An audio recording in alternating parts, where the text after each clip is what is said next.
Hello and welcome back to another cult horror movie review.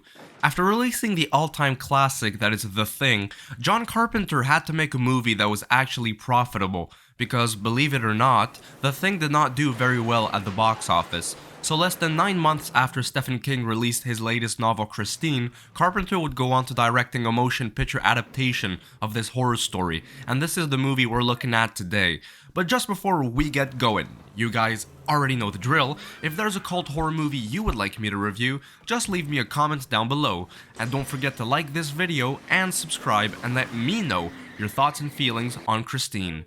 A nerdy and socially awkward high schooler, Arnie, falls in love with an old car he buys, but there's something strange with that vehicle. He starts to develop an unhealthy and disturbing relationship with Christine, almost like the car has got a mind of its own.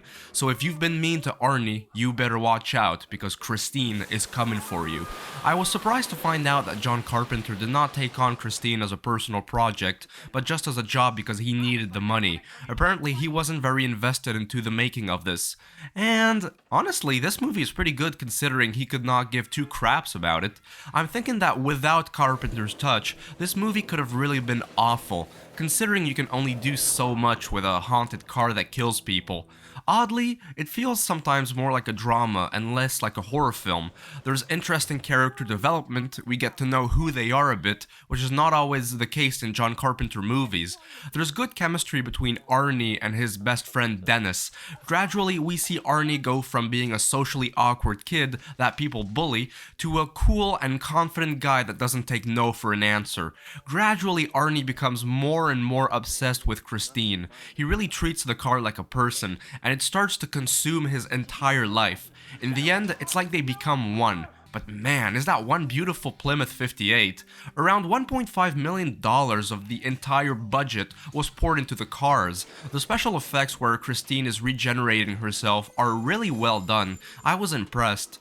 By this point, you guys should know what I think about the music for any John Carpenter movie. Yeah, you guessed right. The theme is awesome. I said it, it's awesome.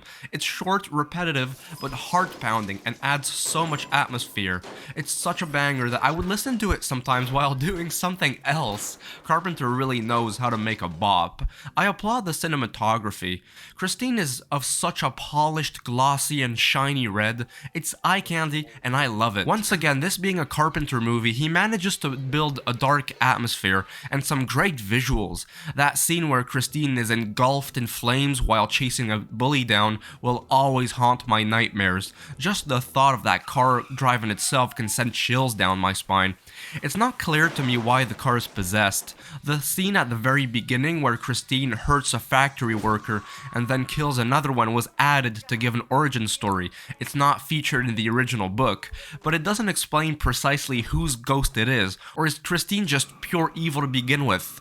The body count is low, Christine doesn't kill a lot of people, and some parts are a bit too long, but even so, this was a good enough supernatural horror movie. It makes for a fun time, and it's probably one of the only killer car movies that actually works and wasn't completely stupid or derivative.